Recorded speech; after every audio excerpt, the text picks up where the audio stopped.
기도드립니다. 아멘. 예배 가운데 하나님께서 함께하여 주셔서 한 분 한 분 친히 안수하셔서 힘과 능력으로 충만하게 하여 주시기를 주님의 이름으로 축복합니다. 특히 내일 수능시험일인데 수능시험 치는 모든 수험생들에게 하나님께서 친히 은혜를 베풀어 주셔서 최선을 다해서 선한 열매가 맺기를 주님의 이름으로 축복합니다. 오늘 하나님께서 주신 말씀은 사도행전 23장 11절 말씀입니다. 사도행전 23장 11절 말씀을 우리 한 목소리로 읽도록 하겠습니다. 시작. 그날 밤에 주께서 바울 곁에 서서 이르시되 담대하라, 내가 예루살렘에서 나의 일을 증언한 것 같이 로마에서도 증언하여야 하리라 하시니라. 아멘. 우리들이 잘 아는 사도 바울은 예수를 안 믿었으면, 복음을 받아들이지 않았으면 세상적으로 아주 잘 먹고 잘 살다가 그냥 죽어버릴 만한 그런 인물이었습니다. 근데 예수를 믿어서 복음을 받아들여서 그의 인생길은 가시밭길과 같았습니다. 복음을 증거하다가, 예수를 증거하다가 항상 고통을 당하고 고난을 당한 사람, 그런 사람이 바로 사도 바울이었습니다. 세상적인 눈으로 볼 때는 괜히 예수 믿어서, 괜히 복음을 받아들여서 가시밭길 인생을 걸어가네, 매번 고통을 당하고 매번 시련을 당하고 힘든 인생을 살아가네 라고 하면서 세상적인 눈으로 보면 실패한 인생 같지만 하나님의 눈으로 볼 때 결국 승리한 인생인 줄로 믿습니다. 진실로 축복받은 인생인 줄로 믿습니다. 진정 하나님이 살아계시고 천국이 있을진데, 여러분, 우리들이 예수 믿고 복음 받아들이고 힘들고 고달픈 인생을 살더라도 그게 축복인 줄로 믿습니다. 오늘 말씀도 복음을 전파하다가 죽을 위기를 넘기고 또 결국 억울하게 누명을 쓰고 재판정에 서 있는 바울의 모습이 오늘 말씀의 배경입니다. 억울합니다. 진짜 잘못한 것도 없는데 예수를 전파한다는 이유로, 복음을 전한다는 그 이유만으로 붙잡혀서 강제적으로 재판정으로 끌려와서 무릎 꿇혀서 앉아있는 상황이라는 것입니다. 죄인의 신분, 무수히 많은 사람들이 주변에 둘러서서 째려보고 있습니다. 말 한마디를 잘못하면 내일 죽을 수밖에 없는 그런 상황, 그런 상황 속에서 보통 사람들 같으면 고개를 숙이고 어쩌다가 내가 죄인이 되었는가 하면서 한탄하고 뭔가 원망 섞인 목소리로 인생의 절망을 표현했을 법한데, 오늘 말씀을 보면 바울은 절대 그렇지 않았다는 것입니다. 내가 하나님을 증거하다가, 예수 그리스도를 증거하다가 이 자리에 있는데 내가 왜 죄인이야? 나는 절대로 하나님 앞에서 죄인이 아니다 라고 하는 당당한 심정으로 그 재판정에 서 있는 모든 사람들을 향해서 당당하게 변증하는 오늘 사도 바울의 모습을 통해서, 그렇구나, 하나님을 믿는 하나님의 자녀들은 어떤 상황과 여건 속에서도 당당하게 떳떳하게 살아가야 되겠구나 라고 하는 도전을 받으시기를 주님의 이름으로 축복합니다. 바울은 이 재판석상에서 모든 지도층 시퍼렇게 눈을 뜨고 어떻게 하면 이 바울을 갖다 죽일까 궁리하는 이 사람들 앞에서 전혀 주눅들지 않고 담대하게 비굴해지지 않고 할 말을 정확하게 그들에게 선포했다는 것입니다. 한마디 한마디 이 바울의 변증과 선포를 통해서 얼마나 하나님 믿는 사람은 담대하고 힘있고 용기 있는 사람이 되어야 되는지 다시 한번 여러분 깨달음을 얻게 되시기를 주님의 이름으로 축복합니다. 그래서 오늘 23장 1절에 보면 이렇게 이야기를 합니다. 바울이 공회를 주목하여 이르되 여러분 형제들아, 오늘까지 나는 범사에 양심을 따라 하나님을 섬겼노라. 죄인의 신분으로 여기에 무릎 꿇고 앉아있는 상황인데도 불구하고 주변에 있는 모든 사람들을 쳐다보면서 당당하게 얘기를 했다는 것입니다. 여러분 형제들아, 오늘까지 나는 범사에 어떤 상황과 여건 속에서도 양심을 따라 하나님을 섬겼다. 이 말은 무슨 뜻입니까? 내가 하늘을 우러러 한 점 부끄러움이 없이 하나님을 섬겼다. 하나님의 법을 무시하거나 신성모독을 가르친 사람이 절대 아니다 라고 하면서 하나님 앞에서 난 반듯하게 살았고 복음을 증거하고 예수 그리스도를 메시아라고 증거한 것이 하나님 보시기에 정당한 것이다 라고 당당하게 그들에게 밝혔다는 것입니다. 여러분, 우리들에게도 이런 바울 사도처럼 당당한 마음이 있으시길 주님의 이름으로 축복합니다. 여러분들 정말 하나님 믿는 사람으로서 이 사도 바울처럼 세상을 향해서 이렇게 담대하게 외칠 자신감이 있으십니까? 오늘까지 나는 범사에 양심을 따라 하나님을 섬겼노라. 여러분, 하나님께서는 우리들에게 양심을 주셨고 양심을 통해 역사하시는 줄로 믿습니다. 하나님께서 우리에게 양심을 주셨기 때문에 그 양심을 통해서 우리는 하나님의 음성을 들을 수 있는 것이고, 양심을 통해서 정말 분별력을 가지고 하나님 보시기에 좋은 것은 이것이고 하나님 보시기에 나쁜 것은 이것이다 라고 분별할 수 있는 능력이 생긴다는 것입니다. 그런데 보통 사람들, 세상 사람들은 어떻습니까? 하나님께서 모든 사람들에게 양심을 주셔서 양심을 통해서 역사하시지만, 양심을 통해서 하나님의 음성을 들려주시지만, 세상의 사람들, 보통의 사람들은 하나님께서 주신 양심을 더럽히고 있다는 것입니다. 양심을 탁하게 만들고 있다는 것입니다.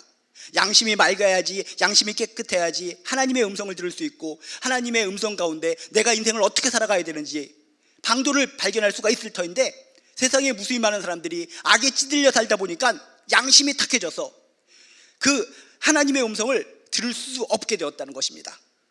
얼마나 불쌍합니까? 그들은 하나님의 음성을 탁한 양심 때문에 들을 수 없어서 어떤 방향으로 나갑니까? 하나님은 없어.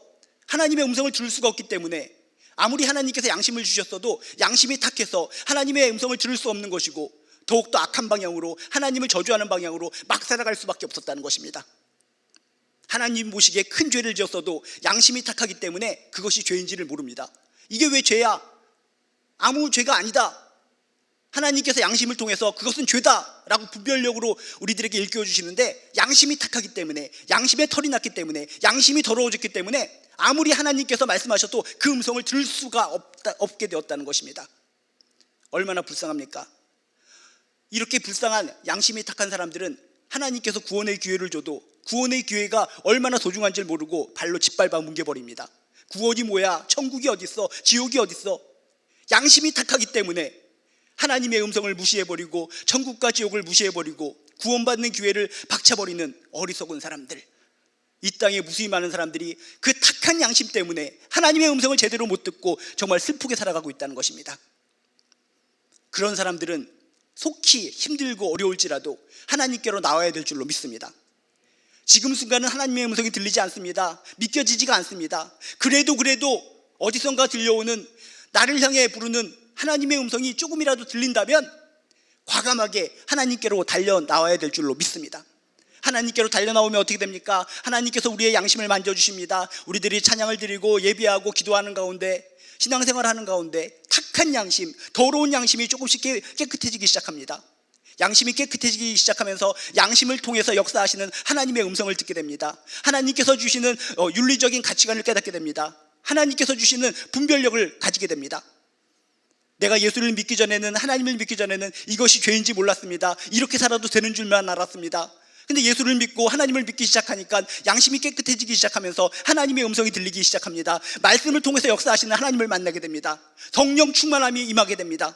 그러면서 진짜 내가 그동안 살았던 것은 잘못 살은 것이구나, 세상적인 가치관이 잘못된 것이었구나, 천국이 있구나, 지옥이 있구나, 예수 그리스도를 통해서 난 구원받은 거 맞구나. 눈물이 흘립니다. 가슴이 찡합니다. 감격에 겨워서 부들부들 떨리는 심정으로 하나님을 경외하며 살아가게 됩니다.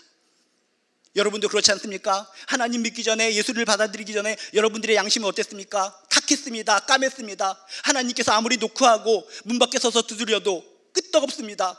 하나님이 어딨어? 하나님의 음성이 들리지 않아. 구원이 뭐야? 그렇게 아무렇게나 막 살았는데 그래도 용기를 내어서 부모님 때문에, 친구 때문에, 누가 전도한 그 사람의 손길 때문에 그래도 용기를 내어서 교회 나왔더니, 하나님을 믿었더니 양심이 깨끗해지기 시작합니다. 양심이 맑아지기 시작합니다. 양심을 통해서 역사하시는 하나님의 음성이 귀 기울여 들려지게 됩니다. 그때서 깨닫게 됩니다. 눈이 보이진 않지만 하나님은 살아계시구나. 저분이 창조주가 되시는구나. 역사를 주관하시는구나. 인생의 주관자가 되시는구나. 치유자가 되시는구나. 심판자가 되시는 것이구나. 이분을 믿고 살아야 되는 것이 지혜로운 사람이구나. 예수 그리스도를 통해서 나를 구원하셨구나. 죄에 민감해집니다. 살아계신 하나님을 깨닫게 됩니다. 성령을 사모하게 됩니다. 이곳에 있는 모든 분들은 예수를 믿어, 하나님을 믿어 양심이 깨끗해지고 양심을 통해 들려오는 하나님의 음성, 성령의 역사하심을 깨닫는 분들인 줄로 믿습니다. 그래서 지금 하나님께서 주신 양심을 가지고 바울은 그들에게 양심이 탁해서 살아계신 하나님을 깨닫지 못하는 그들을 향해서 당당하게 선포하는 겁니다. 여러분 형제들아, 오늘까지 나는 범사에 양심을 따라 하나님을 섬겼노라. 하나님께서 나의 양심을 통해서 말씀하시고 그 말씀을 따라 난 복음을 증거하고 예수를 그리스도라고 믿고 그것을 많은 사람들에게 선포하고 다닌 것이다. 절대로 신성 모독한 것이 아니다. 하나님의 법을 모독한 것이 아니다 라고 당당하게 선포했다는 것입니다. 여러분, 하나님을 믿으면서 양심을 통해 역사하시는 하나님의 음성을 들으시고 맑은 양심을 가지시고 죄에 민감한 가운데 천국문을 향해서 당당하게 걸어가는 귀한 크리스찬들, 하나님의 자녀 되시기를 주님의 이름으로 축복합니다. 이렇게 나는 전혀 죄가 없다, 나는 양심을 따라 하나님을 섬겼기 때문에 당신들 앞에 내가 무릎 꿇고 죄인 취급당할 필요가 없다라고 당당하게 이야기하자 흥분하기 시작합니다. 그 재판석에 있는 사람들이 흥분하기 시작합니다. 특히 그 재판석의 의장이 되는 대제사장 아나니아가 더욱더 흥분하기 시작합니다. 자신에 대한 공격을 하는 내용 아닙니까? 그래서 흥분하기 시작해서 얼굴이 빨개진 상태에서 바울 곁에 있는 사람들에게 명령을 합니다. 기가 막힌 명령을 합니다. 2절에 보니까 이렇게 써 있습니다. 대제사장 아나니아가 바울 곁에 서 있는 사람들에게 그 ip을 치라, 그 ip을 때려라 라고 명령을 했다라고 성경에 써 있습니다. 기가 막히지 않습니까? 대제사장, 하나님을 가장 잘 섬겨야 될 대제사장, 그 아나니아의 입에서 뭔 소리가 나오는 겁니까? 저 바울의 입을 쳐라, 바울의 입을 그냥 후들겨 갈겨라. 자기가 궁예도 아니면서 그 입을 쳐라. 웃긴 거 아닙니까? 여러분, 비겁한 사람들의 특징은 무엇인지 아십니까? 정말 하나님 보시기에 비겁한 사람들의 특징은 자신의 권력을 가지고 약자들을 폭력으로 위협합니다. 약자들을 짓밟아 뭉개려고 합니다. 하나님께서 주신 권력은 남을 괴롭히라고 주신 것이 아닙니다. 남 위에 군림하고 호통치라고 주신 것이 아닙니다. 섬기라고 주신 것이 하나님께서 주신 권력이요 권위인 줄로 믿습니다. 그런데 이 대제사장은 하나님이 주신 그 권력을 가지고 사람 위에 군림하고 급기야 사람을 협박하고 때리는 데 사용하고 있다는 것입니다. 이 대제사장이 명칭상은, 호칭상은 대제사장, 하나님과 정말 중재자 역할을 하는 소중한 사람이다 라고 불림을 받았지만, 하나님 보실 때는 하나님께서 주신 권위를 가지고 정말 악한 일을 하고 있는 사람이다, 잘못된 일을 하고 있는 사람이다 라고 하는 것을 우리가 깨달을 수 있다는 것입니다. 여러분, 기억하시기 바랍니다. 그리스도인들은 자신의 직위를 이용해서 약자들을 위해 군림하는 것이 아니라 예수님처럼 섬기는 사람이 되어야 된다라고 하는 것을 믿으시길 주님의 이름으로 축복합니다. 하나님께서 우리들에게 각자에게 어떤 이렇게 대제사장급은 아니더라도 뭔가 권위를 주시고 어떤 능력을 주십니다. 그런 권위를 주시고 능력을 주신 것은 남 앞에 군림하고 남을 짓밟아 뭉개고 남을 괴롭히고 남에게 욕하고 남의 마음에 상처를 주기 위해서 그런 권위를 준 것이 아니라 예수님처럼 섬기라고 받들라고 그럴 권위를 주셨다는 것입니다. 하나님께서 이 아나니아에게도 대제사장이라고 하는 놀라운 권위를 주신 것은 섬겨라, 하나님의 마음을 받아서 이 많은 사람들을 섬겨라 라고 해서 그 권위를 줬는데, 그 권위를 가지고 사람을 괴롭히고 협박하고 심지어 바울을 갖다가 입을 때려서 입을 갖다 깨트려버려라, 이빨을 다 부셔버려라 하고 나는 남을 괴롭히는 용도로 사용하고 있었다는 것입니다. 여러분, 다시 한번 기억하시기 바랍니다. 이 세상에 무수히 많은 권력자들이 있는데 그 권력을 가지고, 만약에 하나님께서 주신 그 권력을 가지고 남을 괴롭히고 남을 짓밟아 뭉개는 데 사용하고 있다면 그들이 지금은 행복할지 모르겠지만 하나님의 분노를 사고 하나님으로부터 징벌을 받게 될 존재들이다 라고 하는 것을 기억하시면서, 여러분들이 혹시 하나님께서 주신 권위를 가지고 있다면 그 권위를 가지고 남들을 섬기는데, 보살피는데, 아끼는데 사용하시기를 주님의 이름으로 축복합니다. 이렇게 바울을 향해서 그 입을 치라, 그 입을 다물라, 저 입을 갖다가 방망이로 부셔버려라 라고 무시무시한 명령을 내렸을 때 바울은 고개를 숙이고 살려주세요, 제가 잘못했어요 라고 비굴하게 굴지 않습니다. 우리들 같으면은 몽둥이로 친다는데, 얼굴을 친다는데, 입을 친다는데 비굴해질 수 있습니다. 비겁해질 수 있습니다. 살려주세요, 목숨만 살려주세요, 예수 나 안 믿을래요, 무슨 예수님이 메시아입니까, 안 믿을래요 이렇게 고개를 저으면서 비겁한 인간이 될 수도 있습니다. 그런데 바울은 그렇지 않았습니다. 몽둥이로 치려고 하는 순간, 몽둥이로 내리쳐서 이빨이 다 빠지려고 하고 입이 찢어지려고 하는 그 순간 고개 숙이고 살려달라고 하지 않고 오히려 또렷하게 그들을 쳐다봅니다. 아나니아 제사장을 똑바로 쳐다봅니다. 똑바로 쳐다보면서 뭐라고 얘기합니까? 3절에 이렇게 얘기합니다. 바울이 이르되 회칠한다며 하나님이 오히려 너를 치시리로다. 내가 나를 율법대로 심판한다고 거기 앉아서 율법을 어기고 나를 치라 하느냐? 잘못된 권력을 남용하는 대제사장에게 하나님의 권위를 가지고 오히려 그 대제사장을 질책하고 있다는 것입니다. 여러분, 우리들에게도 이런 용기가 있으시길 주님의 이름으로 축복합니다. 세상 사람들이 권력이 있습니다, 힘이 있습니다. 그런 권력과 스펙 앞에서 크리스찬임에도 불구하고 하나님의 자녀임에도 불구하고 굽신굽신거립니다. 하나님을 저주해, 하나님께 욕을 해, 예수한테 침을 뱉어 라고 하면은 그저 목숨 부지하기 위해서 고개를 굽신굽신거리면서 그렇죠, 그렇게 살아야죠, 하나님이 뭔 하나님입니까? 당신이 높은 자고 권력이 있는데 당신이 말하는 대로 들어야죠 하면서 얼마나 우리가 굽신굽신거리면서 살아왔습니까? 얼마나 비겁하게 살아왔습니까? 바울은 당장 말 한마디면은 죽을 수 있는 그런 상황임에도 불구하고 하나님의 권위를 가지고 당당하게 외쳤다는 것입니다.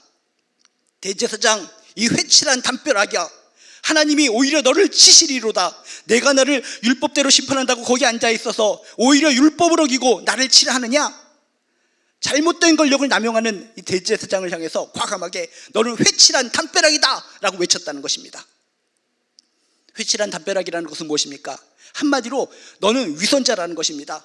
겉으로 볼 때는 대제사장입니다. 많은 사람들로부터 존경받는 사람입니다. 대제사장, 하나님으로부터 직통 계시를 받는 사람입니다. 하나님으로부터 계시를 받아서 많은 사람들에게 하나님의 말씀을 전해줘야 될 정말 위대한 직무를 가진 사람이 대제사장입니다. 근데 겉은 그렇게 화려할지 모르겠지만 너 속은 썩어 있구나, 썩어 문드러져 있구나, 그런 의미에서 너는 위선자다, 너는 회칠한 담벼락이다 라고 과감하게 선포했다는 것입니다. 우리도 알지 않습니까? 옛날에 담벼락을 떠올려 보시기 바랍니다. 어린 시절 담벼락을 보면 그 담벼락에다가 소변금지, 영이야 놀자, 순이야 놀자, 강아지가 지나갔음, 온갖 잡다한 낙서가 있습니다. 그래서 너무나 지저분하기 때문에 그 위에다가 페인트칠을 합니다. 그러면 지나가는 사람이 모릅니다. 그 안에 더럽고 추악한 낙서들이 있음에도 불구하고 페인트로 예쁘게 칠했기 때문에 아, 이 담벼락은 깨끗하네, 예쁘네, 화려하네 칭찬을 해줍니다. 그런데 페인트를 벗겨보면 어떻게 되는 겁니까? 온갖 낙서들, 지저분한 것들, 개가 지나가다가 오줌 싼 것들, 그것이 드러나는 것. 그런 의미에서 이 대제사장, 너는 회칠한 담벼락이다. 회칠해서 지금은 반짝반짝 빛날지 모르겠지만 회를 벗겨버리면 온갖 더러운 오물들이 있는 담벼락에 불과하다, 위선자다 라고 당당하게 선포했다는 것입니다. 여러분, 세상 사람들의 가치 기준을 가지고 서로 평가하지 마시길 주님의 이름으로 축복합니다. 세상 사람들이 위선자들을 오히려 칭찬하는 세상인지도 모릅니다. 겉으로 보일 때 화려하고 겉으로 보일 때 아름답기만 하면 칭찬합니다. 속으로는 나쁜 짓을 하고 악한 짓을 할지라도 겉으로 반짝반짝거리면 칭찬받는 세상입니다. 그런 세상의 가치관을 가지고 우리도 똑같이 그런 기준에 적용하면서 살아가시려고 하십니까? 그러면 안 됩니다. 바울이 이 시대에 나타난다면 이중적으로 살아가고 있는 그런 사람들을 향해서 동일하게 외칠 것 같습니다. 이 회칠한 담벼락이여, 회칠한 담이여. 그 당시에 대제사장은 아주 높은 직위에 있었기 때문에 그가 잘못하고 있다, 위선적인 행동을 하고 있다라고 하는 것을 주변 사람들이 알긴 알았습니다. 알긴 알았는데도 불구하고 너무나 높은 분이기 때문에 그냥 누구도 한 소리도 못하고 숨어서 고개를 숙이면서 그러려니 하고 넘어갔습니다. 높은 대제사장이 위선자처럼 그렇게 행동을 하니까 아, 저렇게 높은 사람이 저렇게 하니까 우리도 그렇게 살아가자. 하나님이 계시다는 것을 알면서도 대제사장이 솔선수범을 보이지 못하고 회칠한 담처럼 위선자처럼 겉으로는 하나님을 잘 섬기는 것 같으면서도 속으로는 썩어 문드러진 악한 행동을 살아가는 것을 보면서 우리도 그렇게 살아가도 되겠지, 대제사장도 저렇게 살아가는데 우리도 그렇게 살아가면 어때? 하면서 모든 사람들이 쉬쉬쉬쉬 하면서 하나님이 있다는 것을 알면서도 이중적으로 악하게 살아가고 있는 그런 현실이었다는 것입니다. 그런 현실 속에서 바울은 높은 사람이라고 해서 고개를 숙이고 아이고 그래요 그냥 넘어갑시다, 그렇게 하지 않았습니다. 당당하게 회칠한 담이여, 위선자여, 하나님께서 오히려 위선자처럼 살아가는 당신을 치실지로다 라고 당당하게 선포하셨는 줄로 믿습니다. 우리들에게도 이런 당당함이 있어야 될 줄로 믿습니다. 세상에 잘못된 것을 보고 굽신굽신거리면서 동조하지 마시기 바랍니다. 하나님 보시기에 이게 나쁜 것이고 악한 것인 줄 아는데 그것이 권위가 높다고 그래서 그것이 나에게 위협을 줄 것이라고 생각해서 굽신굽신거리고 고개 숙이고 살아가는 사람들이 이 땅에 얼마나 많이 있습니까? 당당하시기 바랍니다. 하나님이 지켜보십니다. 하나님이 가장 세신 분이십니다. 우주를 창조하신 분이십니다. 생사복을 주관하신 분이십니다. 심판주가 되신 분이 하나님이신 줄로 믿습니다. 세상 사람들의 시선을 바라보고 굽신굽신거리면서 고개를 조아리면서 살아가는 것이 아니라 하나님을 바라보시면서 하나님의 가치관을 가지고 하나님의 능력을 받아서 하나님의 능력으로 선포하며 살아가는 귀한 진실된 크리스찬들 되시기를 주님의 이름으로 축복합니다. 이렇게 얘기했을 때 이 대제사장이 얼마나 깜짝 놀랐겠습니까? 자신이 불의를 해가면서 막 살아가도 어느 누구도 간섭하지 않았는데 죄인 주제에 꿇어앉아 있는 주제에 자신을 향해서 회칠한 남이여 하나님께서 오히려 당신을 치시리로다 라고 당당하게 외치는 바울을 볼 때 깜짝 놀랐을 것 같습니다. 여러분, 우리들은 하나님 믿는 사람들은 세상을 진정 신선하게 깜짝 놀라게 하는 사람들이 되어야 될 줄로 믿습니다. 아, 진짜 하나님은 살아계시구나. 우리들이 교회를 무시했는데, 크리스찬들을 무시했는데 저들이 하나님을 두려워하면서 하는 행동들을 보니까 깜짝 놀라는구나. 하나님은 진짜 살아계신 것 같구나. 우리들도 하나님을 경외해야 되겠구나. 세상을 신선하게 깜짝 놀래키는 사람들 되시기를 주님의 이름으로 축복합니다. 이렇게 대제사장과 주변 사람들이 바울의 이런 발언을 통해서 깜짝 놀랍니다. 깜짝 놀라서 주춤주춤하면서 가만히 침묵을 하고 있습니다. 그런 상황 속에서 바울은 주변을 쭉 둘러봅니다. 주변을 쭉 둘러보니까 또 웃긴 모습들이 눈에 띈 겁니다. 그곳에서는 재판석에는 누가 있었는가 봤더니 사두개인들 그리고 바리새인들이 끼리끼리 뭉쳐 앉아서 뭔가 소곤소곤거리면서 수석수석거리고 있었습니다. 그런 모습을 보면서 또 너무나 마음이 안타까웠나 봅니다. 자신들이 유대교인들이라고 하면서 끼리끼리 파당을 지어서 저렇게 끼리끼리 앉고 서로서로 수근수근거리는 모습을 보면서 정말 저건 아니다. 하나님 볼 때 정말 잘못하고 있구나. 하나님은 하나님 안에서 모든 사람들이 공평하게 하나 되기를 원하시는데 저 사람들은 유대교를 믿고 하나님을 믿는다고 하면서 저렇게 바리새인들이요 또 사두개인들이요 파당을 지어서 끼리끼리 저렇게 수근수근거리고 있구나. 저건 아니다 라고 생각을 하고 또 선포하기 시작합니다. 어떻게 선포합니까? 6절에 보니까 이렇게 써 있습니다. 여러분 형제들아, 나는 바리새인이요 또 바리새인의 아들이라. 죽은 자의 소망 곧 부활로 말미암아 내가 신문을 받노라. 끼리끼리 앉아있는 그들을 향해서 이렇게 선포하는 겁니다. 내가 지금 죄인의 신분을 가지고 앉아있는 것은 부활을 선포했기 때문이다. 부활을 믿고 부활을 선포했기 때문에 내가 죄인 신분으로 여기 앉아있는 것이다 라고 딱 얘기를 합니다. 그랬더니 어떤 상황이 벌어집니까? 그렇게 파벌로 나눠서 앉아있다고 그랬는데 그 당시에 사두개인들은 부활을 믿지 않았습니다. 영도 믿지 않았습니다. 부활을 절대적으로 믿지 않는 사람들이 사두개인이었고, 그렇지만 바리새인들은 부활을 믿는 사람들이 바리새인이었습니다. 부활을 믿고 부활을 믿는 것을 선포했기 때문에 자신이 이 자리에 이렇게 죄인 취급을 당하고 있다라고 선포했을 때 그들이 수근수근거리면서 바리새파하고 또 이렇게 사두개파하고 서로 말다툼을 하기 시작합니다. 아, 그래? 너희들 부활을 믿지 않지? 너희들이 뭐야? 잘못된 거야? 그랬더니 또 이쪽에서는 아, 부활을 믿는 너희들이 잘못된 것이지. 너희들이 유대교 정통파라면은 부활을 믿으면 안 되지. 저 죄인하고 똑같이 부활을 믿어서 되겠어? 하면서 수근수근거리면서 서로 간에 치고받고 싸움을 시작했다는 것입니다. 다툼을 하기 시작했다는 것입니다. 얼마나 어리석습니까? 그래도 6절 7절에 보면 이렇게 써 있습니다. 그 말을 한즉 바리새인과 사두개인 사이에 다툼이 생겨 무리가 나누어지니 이는 사두개인은 부활도 없고 천사도 없고 영도 없다 하고 바리새인은 다 있다 함이라. 지금 재판정이 난장판이 된 겁니다. 서로 파벌을 나눠서 이쪽은 부활파, 이쪽은 부활 부정파 해서 서로 간에 치고받고 싸우는 겁니다. 얼마나 웃깁니까? 지금 이 자리는 바울을 심판하기 위해서, 바울을 죄인 취급하고 바울을 죽이기 위해서 모인 자리인데 그들이 서로 간에 파당을 나누어서 치고받고 싸우고 있는 상황이라는 것입니다. 이들이 치고받고 싸우고 있다는 것은 무슨 증거입니까?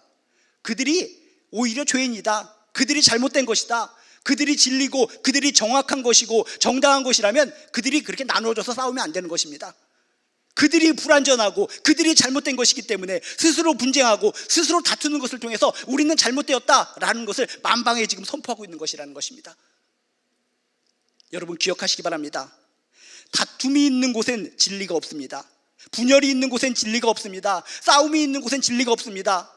이 세상 모든 돌아가는 것을 보면서 다툼이 있고 전쟁이 있고 싸움판이 있고 그런 분쟁이 있는 곳이라면 거기엔 진리가 없고 오직 하나 되는 곳, 하나님 안에서 예수 안에서 하나 되는 곳에 진리가 있다는 것을 믿으시길 주님의 이름으로 축복합니다.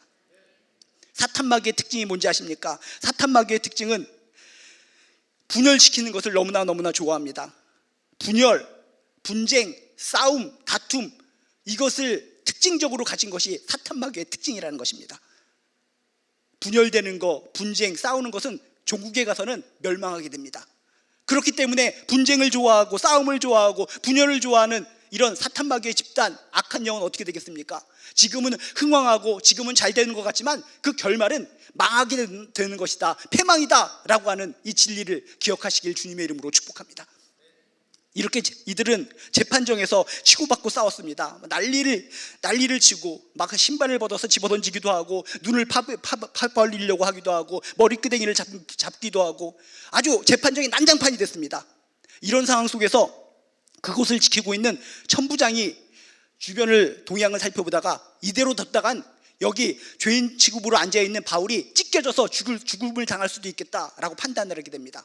그래서 그런 판단을 하고 이 죄인된 바울을 갖다가 군사들을 시켜서 피신을 시킵니다. 더 이상 이 재판정에 있다가는 이 사람들이 치고받고 싸우다가 돌멩이를 집어던지다가 돌멩이에 맞고 찢겨져서 죽을 수도 있다라고 판단하고 부대로 몰고 갑니다. 부대 병영으로 몰고 가서 그곳에 감호소에다 가둬두고 병사들로부터 지키게 만들어 놓습니다. 얼마나 당황스럽습니까? 지금 재판정, 그들이 지금 이 바울을 갖다 재판하기 위해서 모인 자리에서 온전하게 진리를 선포하자, 진리 앞에서 그들이 분열하고 진리 앞에서 그들 스스로가 무너지고 있는 장면을 연출했다는 것입니다. 여러분, 어떤 상황과 여건 속에서도 바울처럼 진리를 외치시길 주님의 이름으로 축복합니다. 끝까지 예수를 붙드시길 주님의 이름으로 축복합니다. 하나님을 붙드시기를 주님의 이름으로 축복합니다. 진리를 붙잡고 끝까지 진리를 외쳤더니 결국 이 바울 한 사람이 그 무수히 많은 재판정에 있는 그 지도층들을 압도하고 이길 수가 있었다는 것입니다. 나는 외로워요. 내가 있는 그 집단에서 내 소수만 크리스찬이에요.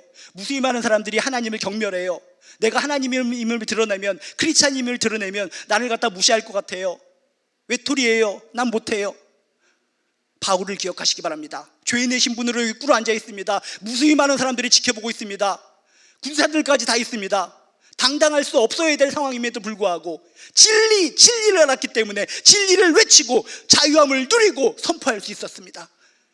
그 무수히 많은 사람들은 서로 간에 치고받고 싸우는 상황 속에 정말 높은 자리에 위치해서 혀를 끌끌 차면서 정말 한심하구나 하나님의 눈으로 그들을 바라봤을 바울을 떠올려 보시길 주님의 이름으로 축복합니다. 세상 사람들의 눈으로 같이 쳐다보면서 같이 싸우고 같이 무덤 속에 갇히는 자들이 아니라 하나님의 눈으로 바라보고 힘있게 용기 있게 승리하는 귀한 하나님의 자녀 되시기를 주님의 이름으로 축복합니다. 그렇게 재판정에 빠져나와서 병사들이 지키고 있는 감호소의 천막 속에 지금 갇혀있는 상황입니다. 밤이 되었습니다. 얼마나 갑갑할까. 저렇게 말도 안 되는 사람들이 나를 죽이려고 재판하고 있구나. 자기들도 하나 되지 못하고 저렇게 치고받고 싸우면서 하나님도 제대로 믿지 못하면서 회칠한 담벼락처럼 이중적으로 살아가면서 나를 죽이려고, 복음을 증거한 나를 죽이려고 재판하려고 하고 있다니 답답하다, 갑갑하다. 부대 내에 있는 병영에 갇혀서 홀로 남아서 바울은 어떤 마음이 들었겠습니까? 내가 진정 예수를 만나 회심하고 정말 복음을 그렇게 열심히 증거했는데 내가 지금 처지가 무슨 처지인가? 답답하구나, 갑갑하구나, 눈물이 나오는구나. 자신의 어린 시절부터 지금까지의 모든 삶을 돌아보면서 하나님, 정말 내가 그동안 살아온 것들을 하나하나 조목조목 살펴봤을 때 어쩌다가 내가 이런 처지에, 내일 죽을지도 모르는 이런 처지에 처하게 됐습니까? 가슴을 치면서 눈물을 흘리면서 답답한 마음을 가슴을 찢어내렸을지도 모릅니다. 답답합니다. 잡잡합니다. 막막합니다. 자신의 미래가 어떻게 전개될지 전혀 예측할 수가 없습니다. 눈물이 쏟아집니다. 소망이라고는 하나도 보이지 않습니다. 이게 뭔가 그토록 예수를 열심히 믿었던 결과가 이건가? 이렇게 허무하게 죽는단 말인가? 하고 눈물을 흘리면서 가슴을 팍팍 치고 있었을 때 그날 밤에 놀라운 일이 벌어지게 됩니다. 11절에 이렇게 써 있습니다. 그날 밤에 주께서 바울 곁에 서서 이르시되 담대하라, 내가 예루살렘에서 나의 일을 증언한 것 같이 로마에서도 증언하여야 하리라 하시니라. 죽음과 같은 찹찹한 마음, 답답한 마음, 속상한 마음, 미래에 대해서 예측할 수 없는 그런 상황 속에서 누가 나타나셨다고요? 예수님께서 나타나셨습니다. 주님께서 친히 나타나셨습니다.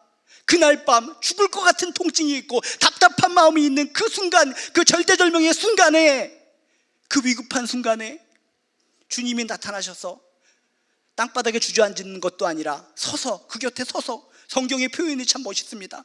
그 곁에 서서, 바울 곁에 서서 이르시되 담대하라, 토닥토닥거려 주시면서 기운을 내라, 용기를 내라, 힘을 내라, 내가 네 옆에 있단다. 너 재판정에서 용기 있게 선포 잘했다. 너 지금 눈물 나지, 슬프지, 미래가 깜깜하지, 내가 옆에 있다. 힘을 내거라, 용기를 내거라, 담대하라. 의의 오른손으로 꽉 붙들어 주시는 예수님을 만났다는 것입니다. 그것으로 끝나는 것이 아니라 미래에 대해서 아무것도 보이지 않고 내일 아침이면 죽을지 모르고 수도 있다는 그런 생각을 가지고 있는 바울에게 비전까지 제시해 줍니다. 담대하라, 내가 예루살렘에서 나의 일을 증언한 것 같이 로마에서도 증언하여라 하리라. 비전을 줬다는 것입니다. 지금 인간적인 눈으로는 내일 죽는 겁니다. 내일 온몸이 그냥 찢어져서 갈기갈기 찢어져서 죽게 되는 것이 상황적으로 맞는 상황입니다. 그런데 주님께서 나타나셔서 위로하고 토닥토닥거려 주시고 격려만 한 것이 아니라 미래에 대한 비전을 심어주셨다는 것입니다. 너의 비전이 로마에 가서 복음 전하는 것이지, 너의 비전을 알고 있어, 너의 꿈을 알고 있어, 꿈이 실현될 거야. 예루살렘에서 복음을 증거한 것처럼 로마에 가서도 복음을 증거하게 될 것이다. 이게 주님의 은혜인 줄로 믿습니다. 이것이 주님의 은혜인 줄로 믿습니다. 극도로 고통스럽고 힘든 상황 속에서 주님은 나타나셔서 위로하십니다. 힘을 주십니다. 붙들어 주십니다. 토닥토닥거려 주십니다. 그리고 그것으로 끝나는 것이 아니라 미래의 비전까지 보여주십니다. 어렵고 힘든 상황 속에 임재하셔서 힘을 주시는, 능력을 주시는, 비전을 보여주시는 주님을 만나시기를 주님의 이름으로 축복합니다. 우리 주님은 우리가 낙심하고 좌절할 때 우리에게 친히 다가오셔서 힘을 주시는 분이십니다. 용기를 주시는 분이십니다. 격려하시는 분이십니다. 샘솟는 자신감을 주시는 분이 우리가 믿는 예수님이신 줄로 믿습니다. 그리고 한 걸음 더 나아가서 놀라운 비전, 새로운 꿈, 새로운 비전을 심어주시는 분이 우리가 믿는 예수님이신 줄로 믿습니다. 여러분, 삶을 살아가면서 깜깜하십니까? 예수 믿어서 내가 복음 믿고 살아가면서 삶이 깜깜하고 답답하고 암담하십니까? 소망이 하나도 보이지 않습니까? 그런 여러분에게 주님께서 친히 나타나셔서 서서 의의 오른손으로 붙잡아 주시고 토닥토닥거려 주시면서 위로해 주시길 주님의 이름으로 축복합니다. 담대하라, 용기를 내어라, 힘을 내어라, 기운을 내어라, 정신 차리거라. 내가 너와 함께하고 있단다. 너에게 새로운 사명을 줄 테니, 새로운 비전을 줄 테니, 새로운 꿈을 줄 테니 그곳을 향해 나아가라. 무너지지 말거라, 무너지지 말거라. 내가 너를 세워주겠노라. 앞이 깜깜할 때 우리를 위로하시고 격려하시는 그 주님을 꼭 만나시기를 주님의 이름으로 축복합니다. 소망이 어디로부터 오는가? 답답하고 깜깜한 인생길, 앞이 꽉 막히고 걸어가려고 하면 절벽이 보입니다. 뒤로 가려고 하면 적들이 몰려오는 것 같습니다. 어디로 가도 난 갈 곳이 없는 것 같습니다. 난 어떻게 해야 됩니까? 나의 소망은 어디로부터 옵니까? 오직 예수로부터 소망이 온다는 것을 믿으시길 주님의 이름으로 축복합니다. 예수께 간구하시기 바랍니다. 주여, 그날 밤에 바울에게 나타나서 힘을 주시고 용기를 주시고 비전을 보여주신 예수님이시여, 내가 지금 그런 상황입니다. 바울이 눈물을 흘리고 가슴 치고 있는 그날 밤과 같은 그런 상황에 처해 있습니다. 나에게 나타나 주셔서 제발 용기를 심어주시고 비전을 주시옵소서, 꿈을 주시옵소서, 이 답답한 상황을 탈출할 수 있는 능력을 부어 주시옵소서. 반드시 주님께서 울고 있는 우리에게, 가슴을 치고 있는 우리에게 나타나셔서 붙들어 주시고 토닥토닥거려 주시고 담대하라, 용기를 가져라 말씀하시며 새로운 비전을 허락하여 주실 줄로 믿습니다. 소망 없는 이 땅, 소망 없는 이 세상, 예수님으로부터 소망을 받아서 희망차게 가슴을 쫙쫙 펴고 미래를 향해서 나아가는 귀한 크리스찬, 귀한 하나님의 자녀 되시기를 주님의 이름으로 축복합니다. 이 시간 우리 함께 찬양하길 원합니다. 우리가 태산을 넘어 헌국에 가는 그런 안타까운 상황에 처했을지 몰라도 찬양을 통해서, 말씀을 통해서, 예수를 통해서 승리하시기를 주님의 이름으로 축복합니다. 태산을 넘어 헌국에 가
아멘.